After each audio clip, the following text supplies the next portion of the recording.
आपण माने आम चैनल पाई परिबे संपूर्ण ओडिया मीडियम रो नुआ सिलेबस अनुसार गणित विज्ञान और इंग्राजी रो पाठर आलोचना और तार प्रश्नोत्तर सहित ओडिया व्याकरण इंग्राजी व्याकरण और गणित ट्रिक गोटे पर गोटे वीडियो बैक टू बैक पाइबा आमर YouTube channel easy learning Odia को सब्सक्राइब कर रखु जहाँ फल कौन हम जिते वीडियो सब अपलोड हो आपंक पाखे सहजरे पहुंची आम वीडियो भल लगुले गोटे लाइक करूँ सांग सहित सेयार करूँ और आपको केमती लगे आमको कमेंट रे निश्चय जनातु और जदि आप वीडियो पीडीएफ पाइबा चाहते हैं आमर Telegram channel easy learning Odia को जॉइन होगी रहंतु। पिलामाने आज आम आरंभ करवा सप्तम श्रेणी नुआ गणित बही जहाँ हूँ गणित प्रकाश ताहार आम चतुर्थ अध्याय अक्षर और संख्या माध्यम गाणितिक परिप्रकाश आशा करी आम आपण को भल भाव बुझे पारू। तो आमर वीडियो जदि टिके स्लो लगे ताले 1.25x रे देखिए आमर यह पूर्व कौन गणितर प्रथम अध्याय द्वितीय अध्याय तृतीय अध्याय संपूर्ण आलोचना सरी जाइए जहाँ आमर प्लेलिस्ट रे अवेलेबल अच्छी आपण मैंने देखिपारे किंबा गणित छाणिकी विज्ञान इंग्राजी सब आलोचना होची गोटे गोटे वीडियो रे सब आलोचना करूची गोटे पर गोटे सब वीडियो आसुची सेति पे हमर चैनल को सब्सक्राइब करके रखिबे जहाँ फल आग सब वीडियो आसी जीवो ता मध्ये देखि पारिबे। और हमर षष्ठ सप्तम अष्टम एमती आम गोटे गोटे सब श्रेणी को आलोचना करूची तो सेति पे जदि अन्य कौन श्रेणी रो मध्ये देखिबार अछि तारे हमर चैनल को आपण निश्चय सब्सक्राइब करि पारिबे। देखो आरंभ करिबा हम द्वितीय अध्याय रे कौन पढ़ी गाणितिक परिप्रकाश पढ़ी आम ए अक्षर गुड़िक आरंभ करवा ताने खाली अक्षर नथिला आमर द्वितीय अध्याय आम पढ़ी गाणितिक परिप्रकाश जो खाली नंबर गुड़िक नहीं बा संख्या गुड़िक नहीं आम परिप्रकाश तैयारी करुले। तो आज आम एठी अक्षर गुड़िक व्यवहार करिकी जेमती कि ए बी सी डी एमती व्यवहार करिकी आम परिप्रकाश लिखा ताहार मूल्य निर्णय करवा। देख कौन अच्छे देखा प्रथम आम आरंभ करना आज 4.1 जहाँ बीज गणितर स्वरूप आम संख्या संबंधी विभिन्न गणित अध्ययन करिसेंती। संख्या गठन मूलपिंड होची अंक तामाने गणित कहले आम कौन बुझुची अंक बा संख्या को ही बुझी था। विभिन्न गाणितिक प्रक्रिया रे संख्या परिवर्ते संकेत बा अक्षर को व्यवहार करी किपरि संख्या संबंधी गाणितिक संपर्क और संरचना को संक्षिप्त और सुव्यवस्थित उपाय रे संपादन करा जाय पारे ताहा हमें अध्याय संपूर्ण आलोचना करिबा आउ बुझिबा। विशेषकर आम गोटे गाणितिक संपर्क और संरचना गुड़ी को किपरि संक्षिप्त भाव में प्रकाश करा जाय पारिबो ताहा हमें अध्ययन करिबा। यह व्यतीत किपरि गाणितिक संपर्क और संरचना को बुझिबारे सेगुडी कहीं सर्वदा सत्य आधारित होता है ताकू बुझा। ठीक अच्छे देख गोटे उदाहरण नहीं बुझा चेष्टा करवा। तो प्रथम उदाहरण लिखाई सोफिया चंदन अपेक्षा 3 वर्ष बड़ जिते बेले चंदनर बयस 10 वर्ष सोफियार बयस सेते बेले 13 वर्ष हेबो। वर्तमान चंदनर बयस 18 वर्ष तो सोफियार बयस केते हेबो। तो एथिरे हमकु कोन दिया जायछि दीटी झीर नाम दिया गोटे झील गोटे पुअर नाम दिया जायछि जेमति कि सोफिया आउ चंदन। तो सोफिया कोन चंदनर अपेक्षा 3 वर्ष बड़ तमाने सोफिया 3 वर्ष बड़ जेते बेले चंदनर बयस 10 वर्ष थिला तो सोफियार वर्ष ताठार 3 वर्ष 10 जोग 3 केते हबो 13 वर्ष हबो ऑलरेडी हबो ऑब्वियसली हबो। वर्तमान चंदनर बयस जदि 18 होउची तो भी मध्य से 3 वर्ष अधिक थिबो तो +3 आमे कहबा जहा कि एबे सोफियार बयस 21 वर्ष सियोर हबो। तो एति हम कोन देछि चंदनर बयस जानि तुम किपरि सोफियार बयस जानिबो ताहाको आमे +3 करिकि जानि परिबा काहेकि ना 3 वर्ष ताठारो बड़ होउची सोफिया।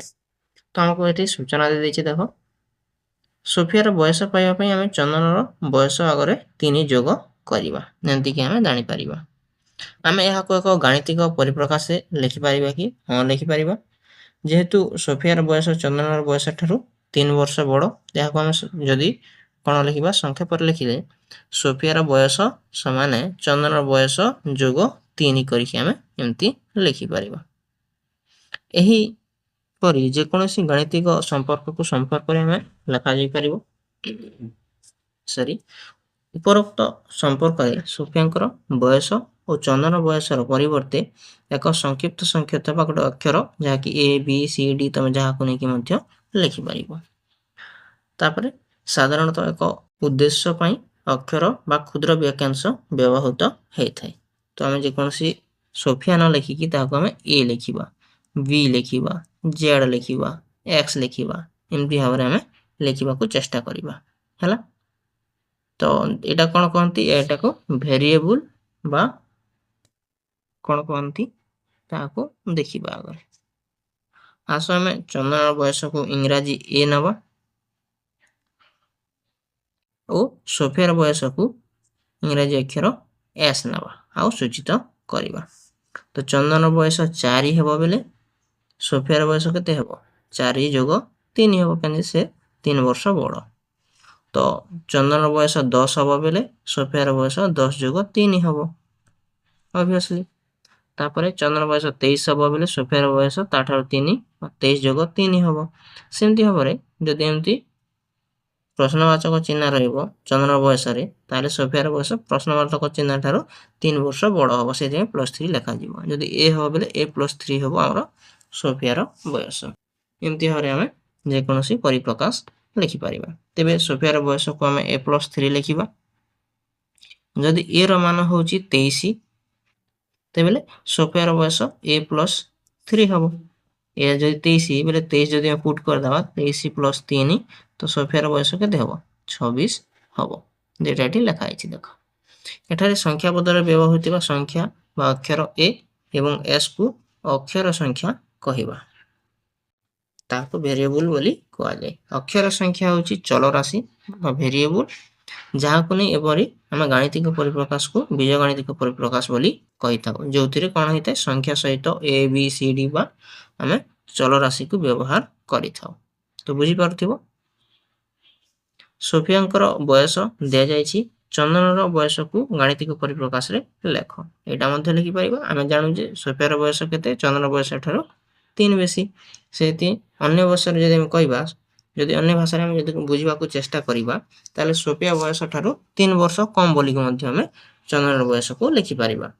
ଏହାକୁ ଆମେ ଗାଣିତିକ ଭାଷାରେ ଯଦି ଲେଖିବାକୁ ଗଲେ ଚନ୍ଦନର ବୟସ ସମାନେ ସୋଫିଆର ବୟସ -3 କରିଦେଲେ ଆମେ ପାଇଯିବା। ଯଦି ଆମେ ପୁନର୍ବାର ଚନ୍ଦନର ବୟସକୁ ସୂଚାଇବା ପାଇଁ ଇଂରାଜୀ ଅକ୍ଷର A କୁ ଯଦି ଓ ସୋଫିଆର ବୟସକୁ ସୂଚାଇବା ପାଇଁ ଇଂରାଜୀ ଅକ୍ଷର S ନେବା, ତାହେଲେ ଆମେ ଏମିତି ଭାବରେ ଲେଖିପାରିବା। A ହେଲା ଆମର ଚନ୍ଦନ, ତ ଚନ୍ଦନ ହେଲା S ଠାରୁ 3 କମ୍, ବା ସୋଫିଆ ହେଲା A ଠାରୁ 3 ବଡ଼, ସେଥିପାଇଁ ଆମେ 3 କମ୍ କରିଦେବା S ଠାରୁ, ବା ସୋଫିଆ ଠାରୁ 3 କମ୍ କରିଦେଲେ ଆମର ଚନ୍ଦନର ବୟସ ମିଳିଯିବ। ଏମିତି ଭାବରେ ମଧ୍ୟ ଲେଖିପାରିବା। ବୁଝିପାରୁଥିବ। ଯଦି ସୋଫିଆର ବୟସ 20 ବର୍ଷ ହୁଏ, ତେବେ ବୀଜଗାଣିତିକ ପରିପ୍ରକାଶ ବ୍ୟବହାର କରିକି ଆମେ କ'ଣ ଲେଖିବା? 20 - 3, ଯାହାକି ଚନ୍ଦନର ବୟସ 17 ହେବ। ଏମିତି ଆମେ ସମାଧାନ କରିପାରିବା। ବୁଝିହେଲା।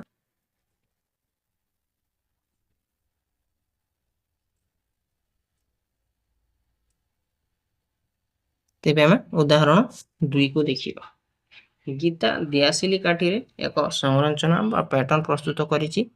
ସେ ଚିତ୍ର 4.2 ପରି ବାରମ୍ବାରତା L ସଂଖ୍ୟାର ଉପରେ ସେ ଗୋଟେ ସଂରଚନା ଦେଇଛି। ଦେଖ ଏଠି 2ଟି ମାଚିସ୍ କୁ ନେଇକି ଦିଆସିଲି ନେଇକି କ'ଣ କରିଛି, ଗୋଟେ L ଲେଖିଛି। ଗୋଟେ L ଲେଖିବା ପାଇଁ ତାମାନେ 2ଟି ଦିଆସିଲି ଦରକାର ପଡ଼ୁଛି। 2ଟା L ଲେଖିବା ପାଇଁ ଦେଖ 4ଟି ଦିଆସିଲି ଦରକାର ପଡ଼ୁଛି। ସେମିତି ଭାବରେ 3ଟି L ଲେଖିବା ପାଇଁ ଦେଖ 6ଟି ଦିଆସିଲିର ଦରକାର ପଡ଼ୁଛି। ଏଠି ଦେଖ 2ଟି ଦରକାର ପଡ଼ିଲା, ଏଠି 4ଟି ଦରକାର ପଡ଼ିଲା, ଏଠି କେତେ 6ଟି ଦରକାର ପଡ଼ିଲା। ତ ଏଟାକୁ ମୁଁ କ'ଣ ଲେଖିପାରିବି? 2 × 1, 2 × 2, এটা 2 × 3, ଏମିତି ଭାବରେ ଲେଖିପାରିବି। ଏହିପରି 5ଟି L ତିଆରି କରିବାକୁ କେତୋଟି ଦିଆସିଲି କାଠି ଆବଶ୍ୟକ ହେବ? ଦେଖ 3ଟି ଯଦି କାଠି 3ଟି L ତିଆରି କରିବା ପାଇଁ 2 × 3 ଯଦି ଦିଆସିଲି ଦରକାର ପଡୁଛି ତ 5ଟି L ତିଆରି କରିବା ପାଇଁ 2 ଗୁଣନ 5 ଦିଆସିଲି ଦରକାର ପଡିବ। ତମେ ଲେଖିନେବ ଏଠି ବୁଝିଗଲା। ତ ଯେତେଟି L ତିଆରି କରିବା ପାଇଁ ସେତେ ଗୁଣନ 2 ଗୁଣନ ସେତେ କରିଦେବ ବୋଲେ ତାହାର ଉତ୍ତର ମିଳିଯିବ। ଏହା 5 ଗୁଣନ 2 ହେବ ବୋଲି କହୁଛି। 7ଟି L ତିଆରି କରିବାକୁ କେତୋଟି ଦିଆସିଲି ଦରକାର ହେବ? 2 ଗୁଣନ 7 କାହିଁକି ନା 2ଟି ଦିଆସିଲି ଗୋଟେ L ରେ ଦରକାର ପଡୁଛି ସେଥିପାଇଁ 7ଟି L ଲେଖିବା ପାଇଁ 2 ଗୁଣନ 7 ଦରକାର ହେବ। ଲେଖିଛି ଦେଖ 45ଟି L ତିଆରି କରିବା ପାଇଁ 2 ଗୁଣନ 45ଟି ଦରକାର ହେବ। ବର୍ତ୍ତମାନ L ର ସଂରଚନାର ସଂଖ୍ୟା ଦିଆସିଲି ସଂଖ୍ୟା ସହିତ ସମ୍ପର୍କ କ'ଣ ରହିଛି ତାହାକୁ ବୁଝିବା। ଆସ ପ୍ରଥମେ ସମ୍ପର୍କ ବା ସଂରଚନାକୁ ବ୍ୟାଖ୍ୟା କରିବା। ପ୍ରତ୍ୟେକ L ଗଠନ ପାଇଁ 2ଟି ଦିଆସିଲି କାଠି ଆବଶ୍ୟକ ପଡୁଛି। ତେଣୁ ଆବଶ୍ୟକ ଦିଆସିଲି କାଠିର ସଂଖ୍ୟା ହେଲା 2 ଗୁଣନ ସଂରଚନାର ସଂଖ୍ୟା L ର ସଂଖ୍ୟା। ତ ଆମେ L କୁ ଯଦି ଗୋଟେ ଗଣନ ସଂଖ୍ୟା ଆକାରରେ ନେଇଯିବା ଯାହା ହେଉଛି n, ତାହେଲେ ଆମେ କ'ଣ କହିପାରିବା 2 ଗୁଣନ n। n ହେଲା ଗୋଟେ ଗଣନ ସଂଖ୍ୟା ଯାହାକି 1 2 3 4 5 6 ଯାହା ବି ହେଇପାରେ। ତ ଏହିପରି ଆମେ 2 ମଲ୍ଟିପ୍ଲାଏ n, n ହେଉଛି ଗୋଟେ L ର ପ୍ରସ୍ତୁତି ଆବଶ୍ୟକ ହେଉଥିବା ଦିଆସିଲି ସଂଖ୍ୟାକୁ ସୂଚାଉଛି। ଆମେ ଏମିତି ଭାବରେ ଲେଖିପାରିବା। ତ 2n ସଂଖ୍ୟକ ଦରକାର ପଡ଼ିବ ବୋଲି ଲେଖିବା। ଏଇଟା ଗୋଟେ ଆମେ ଜେନେରାଲ ଗୋଟେ ସୂତ୍ର ତିଆରି କରିଦେଲେ ଯେକୌଣସି ସଂଖ୍ୟାର ଯଦି L ତିଆରି କରିବା ପାଇଁ କେତୋଟି ତାମାନେ ଦିଆସିଲି ଦରକାର ପଡ଼ିବ ସେଟା ହେଲା n ଗୁଣନ 2 ହେଲା। ମନେକର ତମକୁ ପଚାରିବ 96ଟି L ଲେଖିବା ପାଇଁ କେତେଟି ଦିଆସିଲି ଦରକାର ପଡ଼ିବ, ତା ସହିତ ଗୁଣନ 2 କରିଦେବ। ଯେତେ ବାହାରୁ ତମକୁ 108ଟି L ଲେଖିବା ପାଇଁ କେତେଟି ଦରକାର ଦିଆସିଲି କହିବ। 108 ଗୁଣନ 2 ଯେତେ ବାହାରୁ ତାମାନେ ଏମିତି ଭାବରେ ତମେ ଲେଖିନେବ। ତ 2 ହେଲା କନଷ୍ଟାଣ୍ଟ ଆଉ n ଟି ଭେରିଏବଲ ରହିବ ଯାହାକି ତାହାର L ସଂଖ୍ୟା ଉପରେ ନିର୍ଭର କରିବ। ଏମିତି ଭାବରେ ଆମେ ଉଦାହରଣ 2 କୁ ବୁଝିନେଲେ ଉଦାହରଣ 3 କୁ ଆମେ ବୁଝିବାକୁ ଚେଷ୍ଟା କରିବା। ରାକେଶ ନଡ଼ିଆ ଗୁଡ଼ ଲଡ଼ୁ ପ୍ରସ୍ତୁତ କରି ଯୋଗାଏ। ଗୋଟି ନଡ଼ିଆର ଦାମ ହେଲା 35 ଟଙ୍କା ଏବଂ 1 କେଜି ଗୁଡ଼ର ଦାମ ହେଲା 60 ଟଙ୍କା। ବୁଝିଗଲା। ଏବେ ଆମେ ଯଦି 10ଟି ନଡ଼ିଆ ଏବଂ 5 କିଗ୍ରା ଗୁଡ଼ କିଣନ୍ତି ତେବେ କେତେ ଟଙ୍କା ହେବ? ଦେଖ ଗୋଟେ ନଡ଼ିଆର ଦାମ ହେଲା 35 ଟଙ୍କା, 10ଟି ନଡ଼ିଆ ବେଲେ 10 ଗୁଣନ 35 ଟଙ୍କା ଯାହାକି 350 ଟଙ୍କା ହେବ। ତାପରେ 1 କେଜି ଗୁଡ଼ର ଦାମ 60 ଟଙ୍କା ହେଲେ 5 କେଜି ଗୁଡ଼ର ଦାମ ହେଲା 5 ଗୁଣନ 60 ଯାହାକି 300 ଟଙ୍କା ହେବ। 10 ଗୁଣନ 35 ଯୋଗ 5 ଗୁଣନ 60 ଦୁଇଟାକୁ ଯୋଗ କରିଦେଲା ପରେ 350 ଆଉ 300 ଯାହାକି 650 ଟଙ୍କା ଟୋଟାଲ ଦରକାର ହେବ। ଏମିତି ଭାବରେ ଆମେ ବାହାର କରିନେବା। ଅନ୍ୟ ଯଦି କିଛି ଦେବ ତାକୁ ମଧ୍ୟ ଆମେ କରିନେବା। ଯଦି 8 ନଡ଼ିଆ ଏବଂ 9 କିଗ୍ରା ଗୁଡ଼ କିଣିବା ପାଇଁ କେତେ ଟଙ୍କା ଦରକାର ହେବ ଏଇଟା ମଧ୍ୟ କରିନେବା। 8ଟି ନଡ଼ିଆ ବେଲେ 8 ଗୁଣନ ଗୋଟେ ଗୋଟେକୁ 35 ଟଙ୍କା ଯୋଗ 60 ଟଙ୍କା ହେଲା ଗୋଟେ କେଜିର ଦାମ ଆମର ଗୁଡ଼ର ଦାମ ଆମକୁ 9 କେଜି ଦରକାର। ତ ଏମିତି ଭାବରେ ଆମେ କରିପାରିବା। ତ 8 ଗୁଣନ 35 8 5 40 0 8 3 24 ଆଉ 4 28 ହେଇଗଲା 280 ଟଙ୍କା ପ୍ଲସ୍ 6 9 54 540 ଟଙ୍କା। ଏଟାକୁ ଯଦି ଆମେ ଯୋଗ କରିଦେବା 0 0 0 4 8 2 12 1 ଅଛି 5 2 7 1 820 ଟଙ୍କା ଟୋଟାଲ ଆମକୁ ଦରକାର ହେବ। ଆମେ ଯେକୌଣସି ଯେତେ ନମ୍ବର ଦେଇଥିଲେ ମଧ୍ୟ ତାହାକୁ ଆମେ ବ୍ୟବହାର କରିକି କରିପାରିବା। ଆବଶ୍ୟକ ପରିମାଣ ଯଦି ନଡ଼ିଆର ମୂଲ୍ୟ ଦେଇଛି 35 ଆଉ ତାହାର ନଡ଼ିଆର ସଂଖ୍ୟା ହେଲା ଗୁଣନ କରିଦେବା ବେଲେ ଯଦି ଆମେ ତାହାକୁ ABCD ଯାହାକି ନେଇକି କରି ମଧ୍ୟ ଆମେ ତାହାର ବାହାର କରିପାରିବା। ଗୁଡ଼ର ମୂଲ୍ୟ ଦେଇଛି ଗୋଟେ କେଜିକୁ 60 ଟଙ୍କା ଆଉ ଗୁଣନ କରିଦେବା ଯେତେ କେଜି ଆମକୁ ଦରକାର ବେଲେ ତାହାର ଟୋଟାଲ ମୂଲ୍ୟ ବାହାରିଯିବ। C ଗୁଣନ 35 ଆଉ J ଗୁଣନ 60 ଯେ ବେଲେ ଜଗେରୀ ଏଟା ଗୁଡ଼ ଇଂଲିଶରେ ଜଗେରୀ କହନ୍ତି ତାକୁ ହେଲା। আর সি বেলে কোকোনট, এটা কোকোনট বেলে নড়িয়া মনে ରଖିବ ଏମିତି। ଏହିପରି ପ୍ରକାର ଯଦି ସୂତ୍ର ବ୍ୟବହାର କରିକି 7ଟି ନଡ଼ିଆ ଓ 4 କିଲୋଗ୍ରାମ ଗୁଡ଼ ପାଇଁ ସମୁଦ୍ର ନିର୍ଣ୍ଣୟ କର କହିଲେ ସି ଗୁଣନ 35 ଆଉ ଜେ ଗୁଣନ 60 ଆମେ କରିକି ବାହାର କରିପାରିବା। ଦେଖ ଆମେ କେମିତି କରିବା। ତ ଏ ସୂତ୍ର ହେଲା ସି ଗୁଣନ 35 ଆଉ ଜେ ଗୁଣନ 60। ତ ସି ବେଲେ କୋକୋନଟ କେତେ ଦରକାର କହୁଛି 7ଟି। ତ 7 ଗୁଣନ 35 ଯୋଗ ଯେ ଆମର ଅଛି 4 ଗୁଣନ 60। 7 ଗୁଣନ 35 ହେଲା 7 5 35 ଯେ 5 3 ଅଛି 7 3 21 ଆରୁ 3 24 245 ଯୋଗ 60 240 ଏମିତିକି 485 ଟଙ୍କା ଆମର ଖର୍ଚ୍ଚ ହବ। ତ ଅତି ସହଜରେ କରିପାରିବ। ଏବେ ଆମେ ଉଦାହରଣ 4 କୁ ବୁଝିବା। ଦେଖ କ'ଣ ଅଛି ଦେଖିବା। ଉଦାହରଣ 4 ରେ ଦେଇଛି ଦେଖ, ସରଳ ଆକୃତି ବିଶିଷ୍ଟ କ୍ଷେତ୍ରର ପରିସୀମା ନିର୍ଣ୍ଣୟ ପ୍ରଣାଳୀ ସହିତ ଆମେ ପରିଚିତ ଅଟୁ। ଆମେ ଜାଣିଛୁ ଆଗରୁ ଯେ କ'ଣ କ'ଣ ଆୟତକ୍ଷେତ୍ର, ବର୍ଗକ୍ଷେତ୍ର, ତାହାର ପରିସୀମା ଆଉ କ୍ଷେତ୍ରଫଳ ବିଷୟରେ ଆମେ କିଛି କିଛି ଆଗରୁ ପଢ଼ିଛୁ। ତ ପରିସୀମା ନିର୍ଣ୍ଣୟ କରିବା ପାଇଁ ପରିପ୍ରକାଶଟିଏ ଲେଖ। ଯେମିତିକି ଗୋଟେ ବର୍ଗକ୍ଷେତ୍ର ପରିସୀମା ଏହାର ବାହୁର ଦୈର୍ଘ୍ୟର 4 ଗୁଣ। ଦେଖ ପରିସୀମା କହିଲେ କ'ଣ ବୁଝ? ତମେ ଆଗ ବର୍ଗକ୍ଷେତ୍ର ଯଦି ଜାଣିନ ଟିକେ ଏଠି ମନ ଦେଇକି ଶୁଣ। ତ ବର୍ଗକ୍ଷେତ୍ର ଏମିତି ଥାଏ ହେଲା। ତ ଯାହାର 4 ବାହୁ ସମାନ ଥାଏ, ଏଟାକୁ ବାହୁ କହନ୍ତି। ତାହାର 4ଟି ବାହୁ ସମାନ ଥାଏ। ତ ଏହାର ଯଦି ପରିସୀମା ବାହାର କରିବା, ପରିସୀମା କହିଲେ କ'ଣ? ତାହାର ଯେତେ ବାହାର ପଟ ଜିନିଷ ଅଛି ତାହାକୁ ଆମେ ପରିସୀମା କହିବା। ଯଦି ଏଇଟା ଗୋଟେ ଘର ଧରି ନେବା, ତାର ବାହାର ଯେତେ ବାଡ଼ ଦେବାକୁ ପଡ଼ିବ ତାହାକୁ ଆମେ ପରିସୀମା କହିବା। ଆଉ ତାହାର ଭିତରେ ଯେତେ ସାମାନ ରହିପାରିବ, ଯେତେ ଜିନିଷ ରହିପାରିବ ତାହାକୁ ଆମେ କ୍ଷେତ୍ରଫଳ ବୋଲି କହିଥାଉ। ତ ବାହାର ଜିନିଷ ଯଦି ବାହାର କରିବାକୁ ହେଲେ ତାହାର ବାଡ଼ା କେତେ ଦେବାର ଅଛି ତାହାକୁ ଆମେ ବାହାର କରିବାକୁ ପଡ଼ିବ। କିମ୍ବା ବାଡ଼ା ବାହାର କରିବାର ଅଛି ବୋଲେ ଆମେ ତାହାର ପରିସୀମାକୁ ବାହାର କରିଦେଲେ ଜାଣିପାରିବା। ଆଉ କ୍ଷେତ୍ରଫଳ ଜାଣିବା ବୋଲେ ଭିତରେ କେତେ ସାମାନ ଧରିବ ସେଟାକୁ ଆମକୁ ବାହାର କରିବାକୁ ପଡ଼ିବ। ତ ଏମିତି ଭାବରେ ଆମେ ଜାଣିପାରିବା।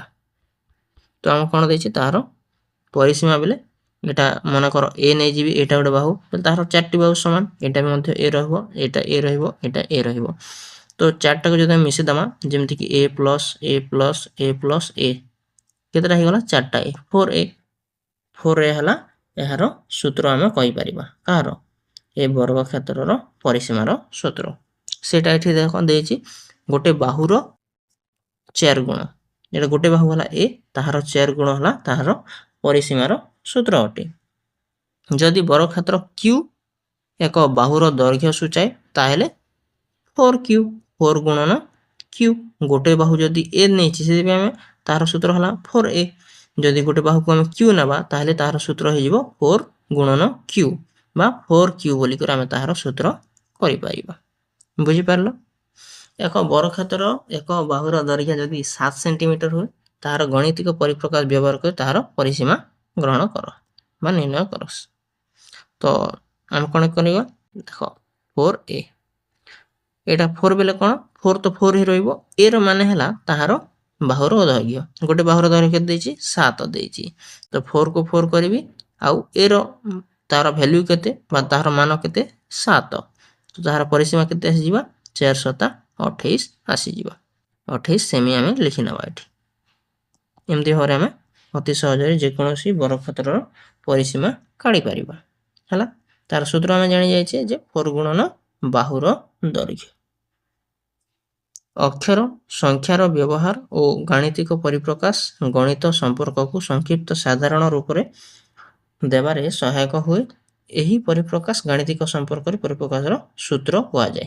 ଯେଉଁ ଏଇଟା ଆମେ ଲେଖିଲା ଯେଉଁଟା ଆମେ ଏ, ତମେ ଏଇଟାକୁ ଯେତେ ଜାଗାରେ ବ୍ୟବହାର କଲେ ମଧ୍ୟ ତାହାର ଏ ଚେଞ୍ଜ ହେଇପାରେ କିନ୍ତୁ 4 ଗୁଣନ ବାହୁର ଦୈର୍ଘ୍ୟ ହିଁ ହବ। ଏଟାକୁ ଆମେ ସୂତ୍ର ବୋଲି କହିବା, ଯାହାକି ଆମେ ଯେଉଁଠାରେ ମଧ୍ୟ ବର୍ଗକ୍ଷେତ୍ରରେ ବ୍ୟବହାର କରିପାରିବା। ତାପରେ ଦେଖ ଏଥିରେ କେତେ ଗୁଡ଼ିଏ ନମ୍ବର ଦେଇଛି, ତାହାକୁ ଆମେ ପରବର୍ତ୍ତୀ ଭିଡ଼ିଓରେ ଆଲୋଚନା କରିବା। ସମ୍ପୂର୍ଣ୍ଣ ଗୋଟେ ଭିଡ଼ିଓରେ ସବୁ ନମ୍ବରକୁ ଆମେ ଆଲୋଚନା କରିବା, ନହେଲେ ଭିଡ଼ିଓଟି ବେଶୀ ଲମ୍ବା ହେଇଯିବ। ଯଦି ଆମର ଭିଡ଼ିଓ ଭଲ ଲାଗିବ ଏପର୍ଯ୍ୟନ୍ତ ଥାଉ ଗୋଟେ ଲାଇକ୍ କରିଦେବ, ସାଙ୍ଗମାନଙ୍କ ସହିତ ସେୟାର କରିଦେବ। ଯିଏ ନିଜେ ପଢ଼ିବାକୁ ଚାହୁଁଛି, କୌଣସି ଛୁଆକୁ ପଢ଼ାଇବାକୁ ଚାହୁଁଛି କିମ୍ବା ଟ୍ୟୁସନରେ ପଢ଼ାଇବାକୁ ଚାହୁଁଛନ୍ତି ତାହାକୁ ମଧ୍ୟ ସେୟାର କରିଦେବ। ଭିଡ଼ିଓଟି ଅତି ଇନଫର୍ମେଟିଭ ହେବ। ଆଗରେ ଏମିତି ସବୁ ଭିଡ଼ିଓ ଦେଖିବା ପାଇଁ ଆମର ଭିଡ଼ିଓକୁ ମଧ୍ୟ ଗୋଟେ ଲାଇକ୍ କରିଦେବେ ଆଉ ଚ୍ୟାନେଲକୁ ସବସ୍କ୍ରାଇବ୍ କରିକି ରଖିବେ। ପେଜ୍ ନମ୍ବର 84ରେ ଥିବା ଏଠାରୁ ବାଇଦାନ ସବୁ ନମ୍ବର ଅଛି, ତାହାକୁ ଆମେ ପରବର୍ତ୍ତୀ ଭିଡ଼ିଓରେ ଆଲୋଚନା କରିନେବା।